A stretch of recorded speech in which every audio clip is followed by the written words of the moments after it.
सुनी सुनावतानी एगो सच्चा हम कहानी, सुन के भर आई रौरा अखिया में पानी।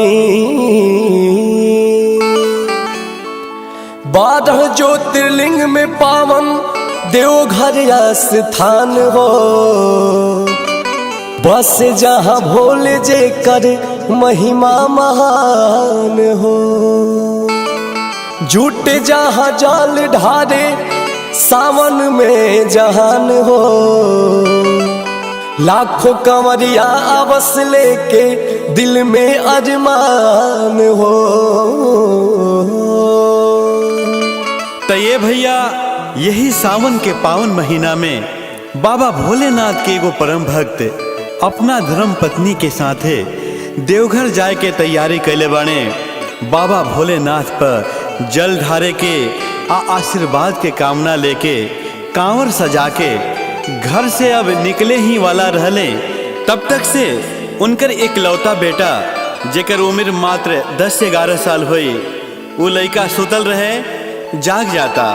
दोनों प्राणी सोचत रहले कि चुपे हमने के घर से निकल जाएगी, लड़का जानी ना नहीं तो परेशान करे लगी। बाकी किस्मत के कुछ औरे मंजूर रहे। लड़का अपना मम्मी पापा से पूछता कि रौरा लोग कहाँ जात बानी हमरा के छोड़ के। वो दोनों बेकत अपना लड़का के समझावे लगले कि हमने के बाबा बैजू के दरबार देवघर यानी कि बोल बम जात बनी जा, 2-4 दिन में लौट आई जा। तू दादा दादी के पास रहिया और दादा दादी के तंग मत करिया, ठीक से खाना खा लिया ये हमारा राजा बेटा।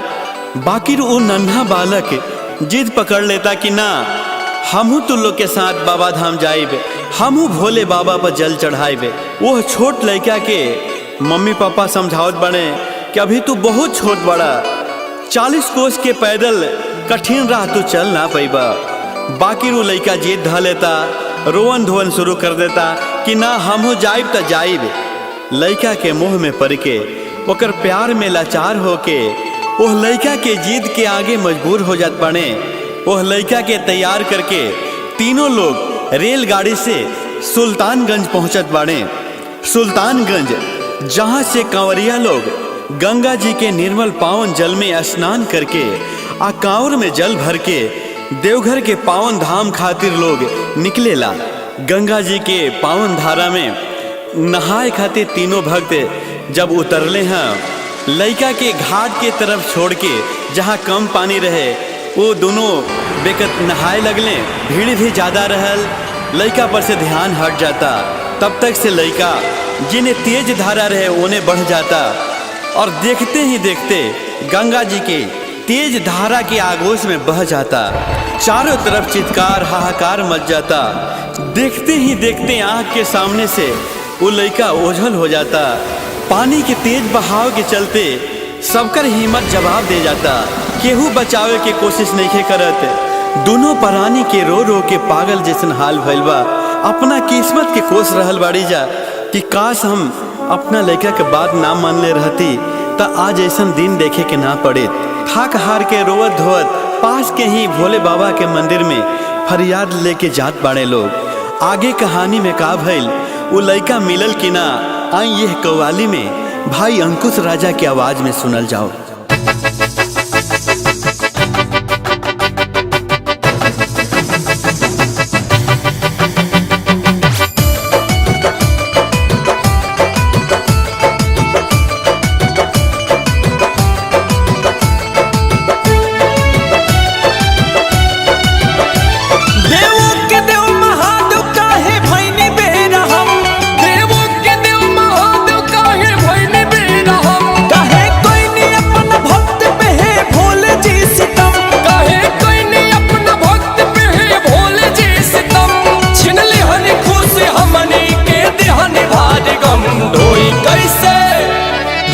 कैसे बाबा रावर कांवर लुट गईल दुनिया दर पे रौरा के, लुट गईल दुनिया दर पे रौरा के। धारी जल कैसे आप रौरा पर लुट गईल दुनिया धाम रौरा के, लुट गईल दुनिया धाम रौरा।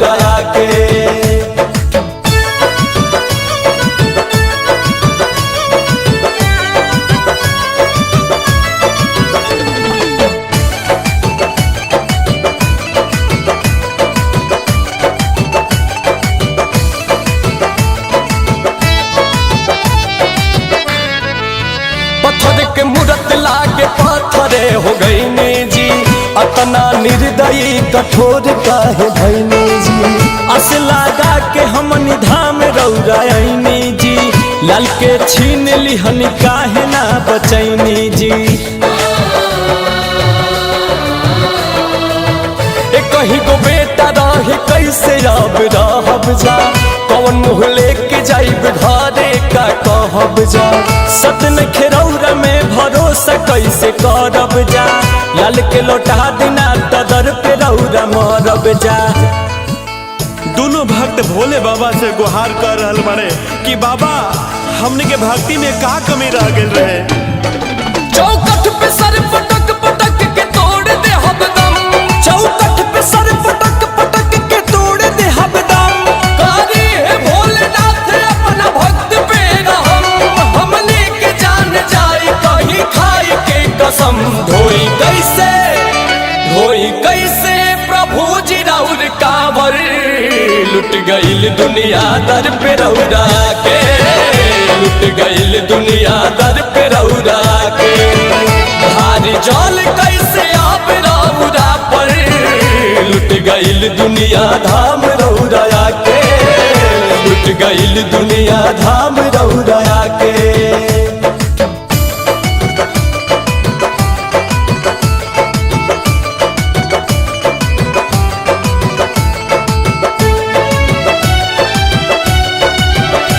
महिमा के राउर सोच अब के गाई, शक्ति पे सभे रौरा अंगुरी अब उठाई। सनबा झूठा आज माने हम गईनी जी, करके भरोसा झूठे दर्शन करे आईनी जी। ऐती न धारे जल न बेटा जुदा होइत जी, करे जा ऐसे नाही फुट फुट के रोइत जी। हई भगवान तो बेटा के हमारा लौटा दी, हे भोले बाबा चमत्कार आज देखा दी। हे बाबा आज रौरा चमत्कार देखावे के पड़ी, हमार लाल की रौरा लौटावे के पड़ी। हे बाबा चपले जी आप रौर गुण गाइब हम सदा, चपले जी आप रौर गुण गाइब हम सदा। ढोरा पिटवाई दे हम सबके बता, दुखिया रे माई बाप हो जाए मेहरबा। देखा दी है भोलेनाथ पावर, लुट गईल दुनिया दर पे रौरा के, लुट गईल दुनिया दर पे रौरा के। हार जल कैसे आप रौरा पर, लुट गईल दुनिया धाम रौरा के, लुट गईल दुनिया धाम रौरा के।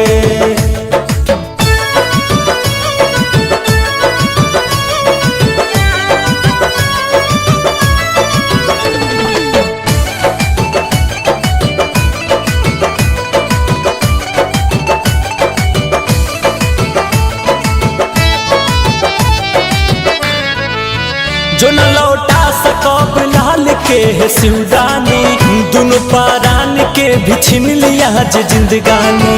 बिना मर्जी के रौरा पता नहीं हिलेला, दानी दयावान सही जग नहीं कहेला। अस के डोर धीरे धीरे टूटल जाता जी, हई भगवान भरोसा उठल जाता जी। हरि हे भोले दानी भक्त के परेशानी, महिमा महान साबित कर दी कहानी। वो लड़का बहत बहत गंगा जी के दूसरा छोर पे निकल जाता। भगवान भोले शंकर खुद ब्राह्मण के भेष बना के वो लड़का के बचावत बाड़े, वो लड़का के लेके मंदिर में आवत बाड़े। देखिए आगे का भइल, कैसे भक्ति के जीत होता, आए सुनो जाओ। भइल कृपा भोलेनाथ के ऊ लइका मिल गई, भइल कृपा भोलेनाथ के ऊ लइका मिल गई। देखते ही माई बाप के चेहरा खिल गई, भगवान के दरबार में भक्ति के जित भइल। हंसी खुशी उठैल तीनों कांवर, जल धरल तीनों देव घर में जाके, जल धरल तीनों देव घर में जाके कैले कृपा भगता पे गंगाधर सुनैले गाथा अंकुश राजा गा के सुनैले गाथा अंकुश राजा गा के।